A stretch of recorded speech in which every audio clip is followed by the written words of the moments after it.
Será que os Estados Unidos estão prestes a deixar o Irã? E se isso acontecer, será que isso significa o fim da guerra ou apenas o começo de algo maior? Uma coisa é certa: o presidente americano Donald Trump precisa encontrar uma saída para a crise no Estreito de Hormuz sem envolver tropas americanas dentro do território iraniano. E esse é exatamente o problema, porque neste momento existem apenas duas alternativas, e nenhuma delas é boa. A primeira é a manutenção do fechamento do Estreito de Hormuz para a maioria dos petroleiros e cargueiros, com exceção daqueles de países aliados do Irã, como a China.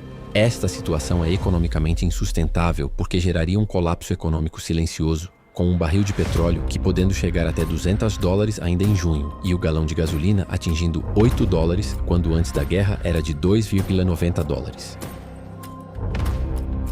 Até que ponto o mundo conseguiria sustentar isso?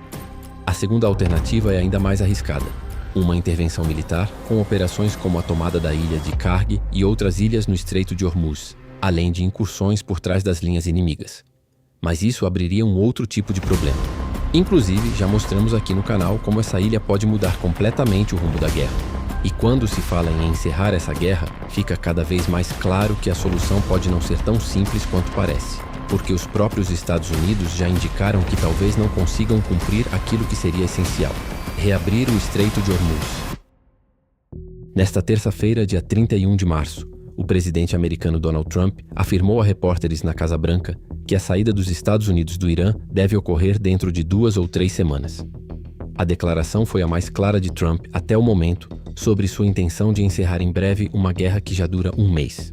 Mas tem um detalhe que muda completamente a leitura disso. Ele também deixou claro que o Irã não precisa fazer nenhum acordo para que isso aconteça. Então, por que sair agora sem garantir o controle do Estreito de Hormuz? Enquanto isso, o cenário global começa a reagir. Mercados instáveis, rotas de petróleo ameaçadas e um Oriente Médio cada vez mais imprevisível. E como se não bastasse, surge um novo elemento. Trump acrescentou que Teherã não precisa fazer um acordo com Washington para encerrar o conflito. Abre aspas. O Irã não precisa fazer um acordo, não. Fecha aspas. Disse Trump quando foi questionado se uma diplomacia bem-sucedida era um pré-requisito para os Estados Unidos encerrarem o conflito. Abre aspas. Não, eles não precisam fazer um acordo comigo. Fecha aspas, afirmou o presidente americano. Já nesta quarta-feira, dia 1 de abril, Donald Trump afirmou em sua rede social Truth Social que o novo líder supremo do Irã pediu um cessar-fogo na guerra. A declaração surge em meio à escalada do conflito entre os Estados Unidos, Israel e Irã, com tensões crescentes no Oriente Médio e impactos diretos sobre as rotas de petróleo e a segurança regional. Mas isso é um sinal de fraqueza ou parte de uma estratégia maior do Irã? Dentro da Casa Branca, muitos altos funcionários reconhecem que reabrir o ponto de estrangulamento do petróleo controlado por Teherã é um objetivo crucial, não apenas para encerrar a guerra, mas também para reduzir os preços exorbitantes do petróleo e do gás, que estão se tornando rapidamente um grande problema para os americanos antes das eleições de meio de mandado de novembro. Autoridades dentro da Casa Branca estimam que a restauração do estreito à sua plena operacionalidade pode levar semanas, se não meses. Cerca de 20% do suprimento mundial de petróleo normalmente flui por essa via navegável. Será que o mundo tem esse tempo? E é aqui que Trump muda o jogo. Ele começa a transferir a responsabilidade. Segundo ele, outros países deveriam assumir o controle da situação. Trump comunicou publicamente, bem como a assessores e aliados diretamente, que acredita que outros países precisam arcar com parte deles, se não a maior parte, do ônus. Ele argumentou que, como muitas nações europeias dependem mais do estreito para seu petróleo, elas também devem ser responsáveis por ajudar a restabelecê-lo. Para todos os países que não conseguem combustível de aviação por causa do Estreito de Hormuz, como o Reino Unido, que se recusou a se envolver na decapitação do Irã, tenho uma sugestão. Número 1, comprem dos Estados Unidos. Temos bastante. E número 2, criem coragem, vão até o estreito e simplesmente tomem, disse Trump em uma publicação na rede social Truth Social. Trump vem pressionando os aliados dos Estados Unidos há semanas para que enviem seus próprios navios de guerra ao Estreito de Hormuz para escoltar os petroleiros.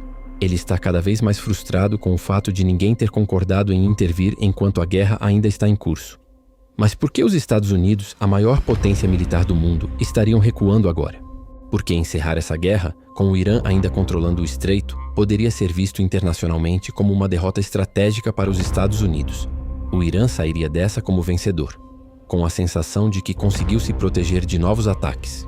E mais do que isso, poderia transformar essa vantagem em poder econômico, controlando a rota e cobrando pedágio de quem quiser passar por ela, o que proporcionaria dinheiro para a reconstrução de programas militares, de mísseis e até mesmo nucleares destruídos em ataques aéreos americanos e israelenses. Trump pode até conseguir criar uma narrativa política para justificar sua saída da guerra, mas é improvável que os mercados sejam tão fáceis de convencer. As consequências dessa guerra vão além do Oriente Médio.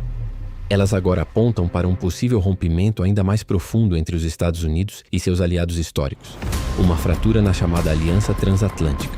E isso muda o equilíbrio de poder no mundo, porque diante desse cenário, países europeus e o que o primeiro-ministro canadense Mark Carney chama de potências médias, passam a enfrentar uma nova realidade, a de que talvez não possam mais depender, como antes, da proteção militar dos Estados Unidos, uma estrutura que existe desde o fim da Segunda Guerra Mundial e que agora começa a dar sinais de desgaste. Isso pressiona esses países a investirem mais nas próprias forças armadas e a se prepararem para um cenário mais instável e imprevisível. Os sinais desse desgaste já começaram a aparecer e foram fortes o suficiente para acender alertas em toda a Europa. Isso aconteceu depois que o secretário de Estado Marco Rubio, conhecido por sua postura favorável à OTAN, fez uma declaração em comum. Em entrevista à Al Jazeera, ele afirmou que a resposta dos aliados dos Estados Unidos à guerra foi muito decepcionante. E ele foi além. Sugeriu que o governo Trump pode reavaliar seus compromissos com esses países quando a guerra terminar. Alguns analistas acreditam que as declarações de Trump fazem parte de uma estratégia: pressão, negociação ou até blefe. Marco Rubio, já mencionado, insinuou que esse poderia ser o caso quando disse na sexta-feira que países na Ásia e em todo o mundo têm muito a perder e devem contribuir significativamente para um esforço de reabertura do Estreito de Hormuz. Mas até que ponto isso ainda é controle e não risco? Porque, do outro lado, ninguém quer entrar nessa guerra. Nem a Europa, nem outros aliados. Mas isso não significa que eles não serão afetados. Essa guerra pode até terminar nas próximas semanas, mas as consequências dela já começaram a se espalhar. E talvez o mais inquietante seja isso: milhões de pessoas ao redor do mundo não têm nenhuma influência sobre essas decisões, mas serão diretamente impactadas por elas. Na sua opinião, isso é o fim de um conflito ou o início de algo maior?